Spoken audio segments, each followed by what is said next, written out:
Alors, au niveau de l'ordre du jour, le premier point qu'on va aborder, c'est un tour de table de ce qui se passe dans les différentes pauses café. Si vous vous souvenez, la fois dernière, il y avait 2 petits jeunes qui nous accompagnaient et qui avaient proposé de faire une action de recrutement pour les pauses café de façon à diversifier les personnes qui viennent à la pause café. Je ne sais pas moi, mais il faudrait peut-être trouver un autre lieu pour faire ça. Ça aurait plus de succès.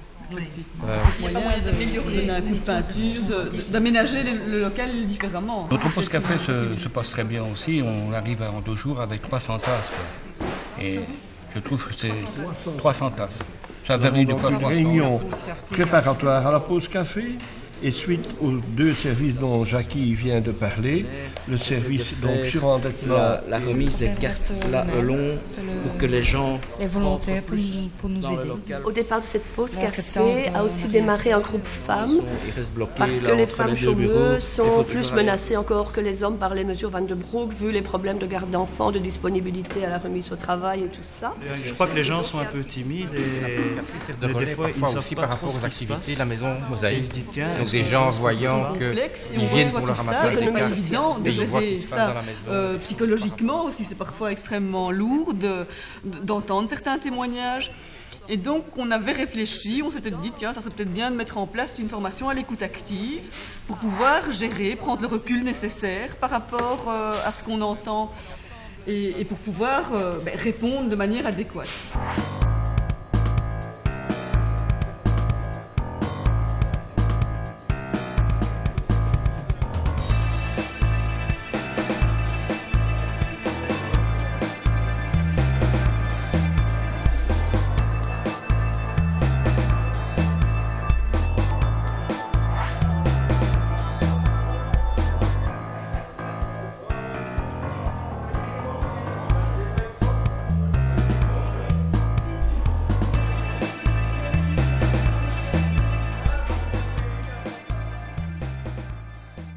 On va leur organiser un endroit sympa, puisqu'on avait l'endroit avec le restaurant ici, où on peut les inviter à boire un café, un thé, et éventuellement parler de leurs problèmes avec les gens et avec les responsables des syndicats et du comité de citoyens sans emploi et des équipes populaires, quoi, et aussi les informer de toutes les activités qu'on fait dans la commune.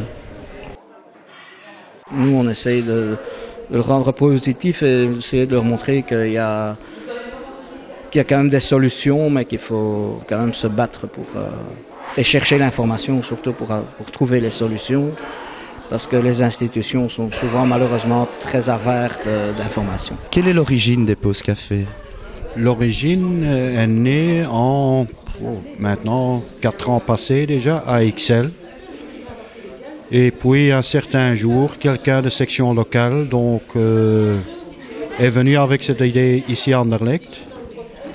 Et on l'a fait en collaboration avec les équipes populaires et les filles féminines. Le bar actuel n'était pas ouvert, hein, alors les gens venaient, on remet sa carte, on en reçoit une autre, on sortait, entrée, sortie, c'était très antipathique, très antipathique. On essaie d'organiser à la fois un contact et un service à partir, je dirais, d'un acte un petit peu administratif qui est la remise de la carte.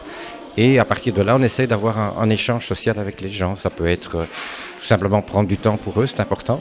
Ou bien alors avoir l'occasion d'échanger un petit peu sur leurs circonstances de vie, leur recherche d'emploi, avoir, je dirais, un contact social qu'on essaie de restaurer à partir d'éléments de vie. Parce qu'on dit toujours que le chômeur n'est plus dans la société, hein, et on parle toujours de remettre les gens dans la société par le travail, mais le travail resocialise de moins en moins. Hein, parce que dans le travail, les gens sont devenus des concurrents et plus des collaborateurs. Hein, on se fait concurrence. Et donc, le chômeur ne perd pas ses liens sociaux.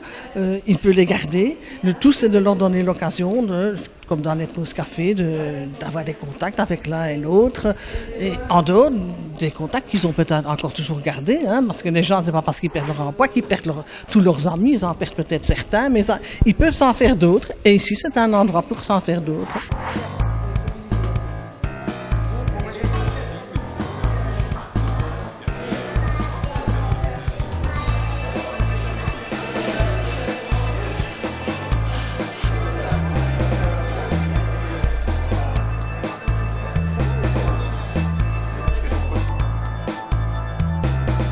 Venez-vous régulièrement aux pauses café? Depuis que ça existe, je viens tous les mois. Tous les mois, c'est l'occasion c'était une journée. De rencontrer, je dirais, si je peux m'exprimer de la sorte, des collègues. En fait, c'est la première fois que je viens. Qui se trouvent dans c'est cool, quoi. C'est une bonne ambiance, agréable. On rencontre des gens, quoi. Non, c'est la première fois. Tous les mois, pour remplir nos généralement, chèques, je suis pressé quand je là, passe ici. Quels sont les problèmes auxquels vous êtes le plus souvent confrontés? Le plus souvent, c'est le logement. Et du fait de cela, nous sommes commencés en collaboration avec l'équipe populaire de donner des infos sur le logement aux gens, ceux qui le souhaitent. Depuis 6 mois qu'on a démarré deux guidances sur les loyers et sur l'endettement. Ce sont des problèmes pécuniaires et des problèmes d'image. Parce que c'est ce que moi j'ai toujours... les gens ont tort de se dévaloriser. On dit oui, on est chômeur, on est exclu, on n'a plus rien. Je dis ça, c'est l'image qu'on donne. C'est pas vous qui avez voulu la situation. Celui-là qui doit être gêné, c'est pas vous, c'est celui-là qui, ayant profité de votre travail, un beau jour, vous jette comme un citron. On voit des gens qui cherchent du boulot et qui cherchent, mais parfois de façon maladroite, qui cherchent un peu tous azimuts alors qu'ils ont des profils où ils devraient se concentrer vers certains secteurs. Donc les gens s'épuisent et puis après à un moment ils ne cherchent plus et on comprend, on s'épuise, on ne cherche plus. Alors on leur reproche de ne plus chercher, mais bon, c'est pas des surhommes et c'est pas des surfemmes non plus, c'est des gens, quoi. Et trouvez-vous les bonnes informations? C'est pas tellement le but de la pause café, disons que c'est une occasion de recevoir une information. Ceci dit, il y a d'autres sources d'informations, hein. Il y a l'Orben, il y a l'émission locale, il y a le syndicat lui-même, mais disons que c'est une information supplémentaire. Oui. Ce qui m'a intéressé aujourd'hui, j'ai trouvé des informations assez intéressantes pour la chasse, notamment ce petit article concernant la chasse aux chômeurs et ce que prévoit le gouvernement. Et puis alors ce petit fascicule sur XL pour tous, là, les sports qu'on peut faire. Que, comme vous voyez, moi j'ai un petit peu de tendance à avoir, avec mon inactivité, d'avoir un petit peu trop de poids. Donc il serait temps que j'essaye un petit peu de faire un peu de sport et j'ai vu qu'il y avait des choses qui pouvaient me convenir.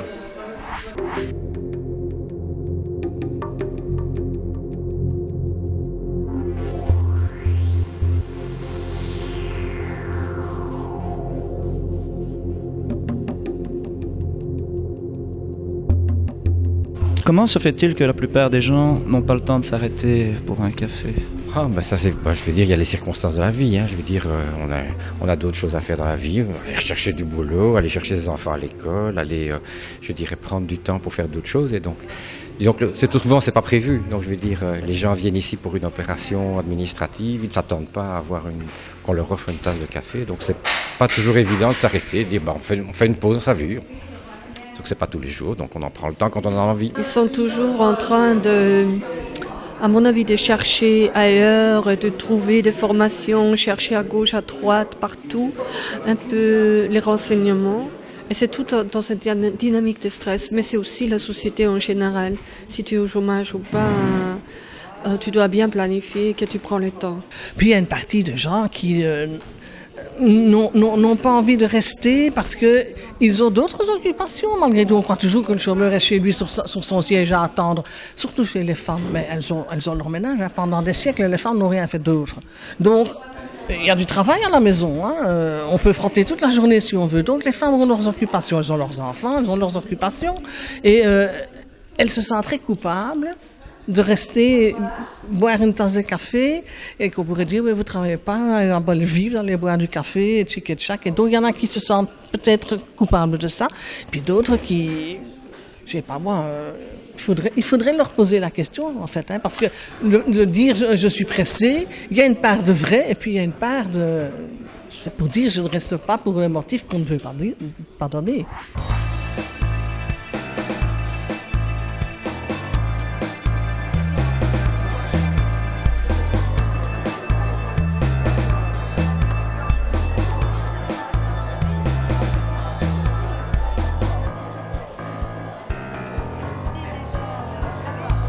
Avez-vous des suggestions afin d'améliorer la qualité des pauses café? Ajouter du chocolat chaud. Il ne faut pas se limiter à la pause café, il faut un peu bouger aussi. Hein. Il faut peut-être que ce sera une occasion aussi que les gens se fréquentent plus. Hein, bien si les gens fumaient moins. Mais bon, ça c'est tout à fait personnel. Job carrière, il y a le site de l'Orben. Déjà au préalable, chacun est un peu qui évite de devoir se... Il faudrait plus de gens qui s'occupent des gens qui ont des problèmes. Et alors à Noël, on offre le cougnou aussi, en même temps avec la pause café. On fait un peu plus festif encore.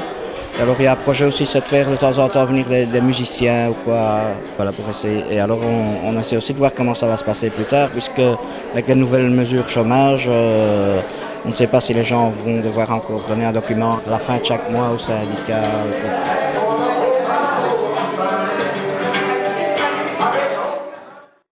Avez-vous un message à faire passer aux citoyens qui vous entendront? Oui. Enfin, moi je suis un vieux singe, hein, j'ai 61 ans. J'ai un peu difficile à faire passer un message parce que je ne vois pas vraiment de solution pacifique. Une association d'éducation permanente de vie féminine et la CSC. Et donc on a un projet ici d'essayer de réfléchir plus à long terme. Qu'est-ce qu'on veut? Est-ce qu'on veut entretenir un système qui est vraiment faillite et qui ne fonctionne pas tout à fait et qu'on veut simplement entretenir les chômeurs, chômeuses dans leur dynamique de recherche d'emploi, mais aussi ne perdez pas espoir. On trouvera quelque chose. Il ne faut pas perdre espoir parce que si tu perds espoir et tu démoralises encore plus. Je veux dire, soyez motivés et si on veut quelque chose, on le trouvera ensemble. Il faut se battre non seulement pour les droits qu'on a déjà parce que petit à petit, les gouvernements, dans le cadre de l'État social actif, essayent de diminuer de plus en plus le droit des gens et les acquis sociaux obtenus il y a 40 ans et 50 ans. Je pense que souvent, on n'informe pas les gens pour pas qu'ils demandent leurs droits, mais c'est une opinion tout à fait personnelle.